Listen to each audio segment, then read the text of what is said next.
باوی خۆی گەورەتان لێبیتن دووبارە گەڕاینەوە لاتان و پرسیارێکی ترمان هەیە. پرسیارەکە دەڵێتن was müssen Sie in dieser Situation beachten؟ ئایا لەو حاڵەتەیدا دەبێت ئاگداری چ شتێک بین؟ im Kammer Warnblinken lichtان لەناو کەوانەشدا نووسرایەکەوە پاسەکە چواری پێکردیە، چوار فلاشی پێکردیە. بەرحاڵ وەکۆی دەبینین بەڵێ پاسەک لە سایدی بەرامبەر و دەستە چەپان ڕاوەستایە، خەڵک سوار دەبێ و دادەبەزیتن.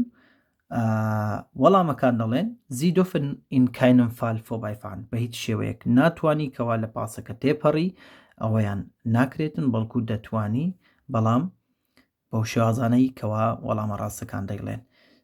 وەڵامی دووەم کە وەڵامی ڕاستە Sie dürfen nur mit Schrittgeschwindigkeit vorbeifahren، تەنها لەو کاتە دەتوانی لە پاسەکە تێپەڕی، ئەو کاتەی کەوا ئەو خێراییەی بۆت نووسراوە بەو خێراییە تێپەڕی لێی، ئەوەیان ڕاستە.